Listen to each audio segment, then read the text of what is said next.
HGUC Gundam Delta Kai. Hey, what's up again, everybody? It's Robert184, 2Rs2Bs, at GundamReviews.net, and this MSV from Gundam Unicorn, I'm talking about that Delta Kai and high-grade Universal Century has all put together, so now let's take a look at the individual parts. With a quick look at the plates here, as you can see that from the Delta Plus plates that you're going to have some leftovers in these, including some big bulky parts there, which are used for the transformation, but all of the parts here for the Delta Kai, which were a lot of fun to put together, more so than this one, are going to get used. Here's the main body parts, and as you move up, you can see that they're going to get more and more colorful as you near the top. And for the backpack, you've got the proto-fin funnels there. You're going to have the massive shield, which is going to have the high mega cannon attached to it, and you're also going to have the long mega buster in terms of the BR. Two extra manipulators there, a beam saber that you can salvage from the Delta Plus. You've got the proto-fin funnels there, are going to come with their own custom stand, and something that's definitely worth making a joke about as it's used in the transformation. A great start with the legs down there, which are always cool when they're going to expose some machinery there at the bottom. Definitely not a detriment, and a nice throwback there. But starting up here, you're not going to have any pivoting hips. These are just going to sit on old school ball joints, and you're going to have this light gray, which is not used on very many pieces. I think only 4 in the whole kit, but it's going to look good when you bend it back here, and you're going to get a nice bend of about 130. For the front knees here, you can see that this part is not going to move very much. It can just wiggle a little bit, but it shouldn't really be doing anything. And you do have the option, if you wanted to put on more seals than this kit already has, putting some yellow ones there on the inside may even be easier to paint up on the insides there. Cool looking piston-like part down there, and for the ankles, the foot is going to move off to the side. It's going to bend like this, and you'll see that this part here is independent moving. Before the waist section here, where you can see the ball joints where you're going to attach the hips onto, you can put an action base in there. You're going to have very simple side skirts here before they get very complicated. And on the back, you're going to have some nice touches, like some gray thrusters there on the inside, which are going to be sealed by 2 white pieces. But it's sort of interesting the way here you attach these yellow pieces on before putting this moving white part in front. These don't move independently, but they are going to cover it up somewhat. Who would ever believe that side skirts deserve their own segment to the video here, but these ones are pretty complicated in a good way and a bad way. First of all, for the plastic, you're going to have the big white piece there that just dominates the overall construction, but then you're going to put this purple part here on the inside, which is going to provide a nice chunk of color up here on the top and down below when you can see it over there. However, all the rest of the purple that goes on here, and I'm talking about over here, as well as on here and here, is going to be provided with seals. And this is problematic, of course, just because you're going to be putting the seals on, and some of them they only fit on 2 edges, but on the rest of them, they're going to be bending over and it's not completely flat, which means you've got it sitting on 3 surfaces, and it's just not going to be staying on there all that well. You've also got this one here, which is going to fit on okay, and then 2 gray seals here, because they're always moving over, or they're always going to be attached on over bent and curved surfaces. Definitely not the most secure, but it is going to look interesting, and you are able to move this wing part around in and out. But the chest offers hope, because this is what you'd want, and definitely what we'd see in a higher grade of this kit, as it's going to be made up of almost all plastic here, except for those little yellow stickers there, which are very nice and circular. First of all, I really like the fact that you've got the dark gray there, which is just going to protrude through, and then you cover up with a lighter gray to create a nice offset. Very small yellow pieces there are going to fit into the white chest to go along with the purple that dominates most of it, all of it looking good. When you're putting in the neck piece there, be a little bit careful. This part here is not going to move. The shoulders are not going to do anything fancy like pop out. And you've got these parts here, which should be stuck on there quite solid before they get all their add-ons added on. And it's onto the shoulders with a new kind of construction here, which we've seen on some kits, but definitely not all that common, especially on something like the H kits, where they're pretty much swappable. Here you're going to have a gray part, which is just going to slide down onto the actual shoulder itself of the arm, which is going to provide the contact point. And if you took a look at this, which one are seals and which ones are plastic? Well, I'd like to say they all are, but they're not, because these yellow ones are going to be provided by seals, and that means you're bending them down over here, here, and here. You can put a little bit down below. I've still got some white exposed before you put on the purple piece. The purple piece looks good, not that many lining opportunities, but you can take them where they are. However, these being seals, it definitely shows off, unless you're going to be very careful, and a Q-tip can help keep them down. Same thing over here. This big yellow part over here is all going to be done by a seal that's actually got 4 little perforations in it. Sticking it in is still going to leave some parts sticking out, so you may want to cut it off with the excess, cut off the excess with a modeler's knife, and some black ink or seals can go nicely in there. The arm at first glance looks a little bit simple, but it does have some nice touches to it. First of all, you can see where the shoulder is going to attach on. It's just going to go in here. And you do have this yellow part here, which is going to move independently, but not up, and that's going to protrude below the shoulder and look good doing so. You get the shoulder to move there, and for the arm, yeah, you're going to get a 90 and not much more, but it is sort of following up on the way they did the legs, that they're going to have some inner frame showing through here for the forearms, despite the fact that it's got some pretty simple construction there with 3 parts. You've got to wonder if that's going to be enough to attach on the massive shield, but it is nice that they're going to give you some nice closed fists there for manipulators. And here it is with the shoulder on with some pretty cool, as you've got the white parts very visible down below, and the yellow parts, which is going to look good with the seals over there. And overall, the colors are definitely going to be working, you'd think.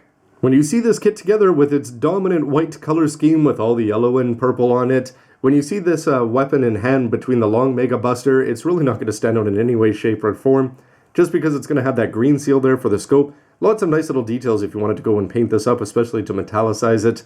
But overall, it's not all that exciting, and if you did want to make it even less exciting, you could take the Delta Plus's rifle here, which they're just going to have X'd out in the manual, but it's only going to take 2 parts, plus then just put this part in for the trigger, and you could have him dual wielding in terms of big guns. But how about the shield, which is going to come across as looking a little bit 7 Swordish here from 00, but it's a little bit disappointing in its construction, although it's much lighter than you'd expect for a chunk of plastic that is this big. Just to give it some context, here it is next to the leg. You can see that this is just an absolute beast. First of all, you're going to have a purple seal here, which is on a rounded part, so of course it's not going to fit on there all that well. You do have this purple part here, which is going to move up and down and look good doing so. You've also got some extra sized beam sabers in here, and they're going to be on a moving part, so you can pop those up and pull those off and put them into the hand. Lots of lining opportunities there on the inside, but they're most of the time going to be covered up here by this purple piece, so I didn't bother. Interesting the way you've got this big gray piece which fits in there and then all but disappears the way you put it on the inside. And you're also going to have the purple part here with a nice dark gray, so really no color whatsoever over here except for that one yellow piece of plastic, and outside of the seal and the purple, not much here. But if you did want to reduce the size of this overall monster, you could take the high mega cannon out of this part here, and it's going to be very, very simple construction there. Just big blocks of white plastic, slap it together with a little bit of lining if you so choose, some black lining in there. And here you can see that this is going to get a lot more reasonable looking in terms of being a shield, but still look a little bit strange. Definitely got something more to it when you go and pop this inside. If you liked what you saw with the side skirts, as they had the purple all over it on both sides, some of it coming from plastic, which is going to show through in multiple areas, well, you're not going to like what you see here for the panels on the back, because they are going to be all white except for the seals that you're going to be putting on. And just to give you an idea, this top section here has 4 seals. Here, you're going to put a flat one on there, and then down there, and then this one over here, which is already too long, so you're going to have to cut it down. Few lining opportunities. I mean, it definitely looks good. It's just the kind of thing that would look great in plastic. And I almost wonder if you didn't seal it up at all, how noticeable would that be?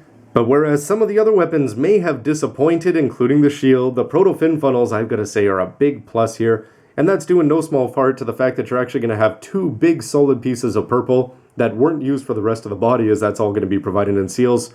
But you're going to put in the 2 pieces here, attach them together. They're already going to be built apart like this. You can't set them and you can't open them or do anything fancy with them.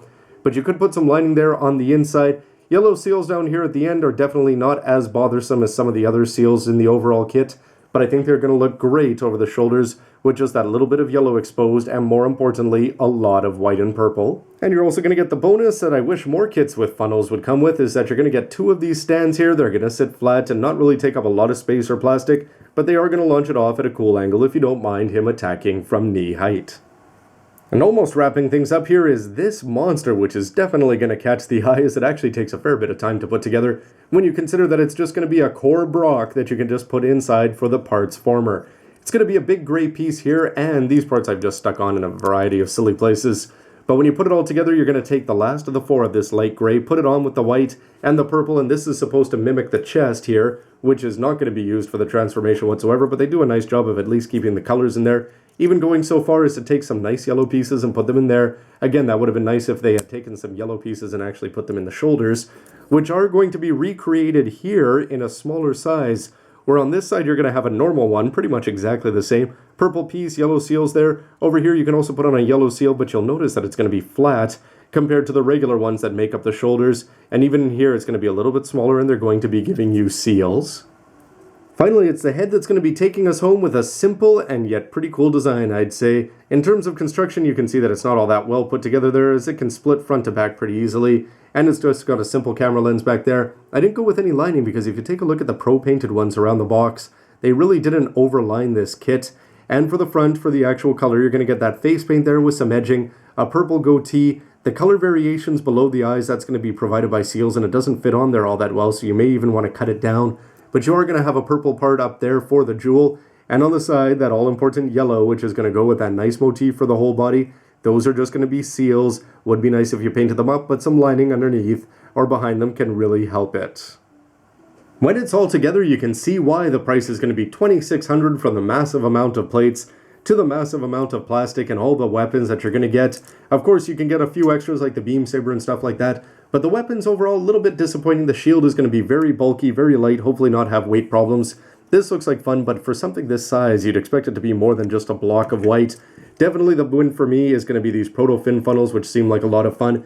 And the chest and the shoulders, if only the shoulders had yellow plastic instead of seals, would definitely be an A+ combination. But the head is looking good, and it'll just remain to be seen how this whole big chunky block here is going to get used up. But overall, it was a lot of fun to put together some interesting construction, and of course, all that matters next is how it looks when it's all put together. So stick around, and let me know what you think of the parts with a comment down below. See you next part, everybody. Bye. This thing really does come across as looking like a little minion for some reason.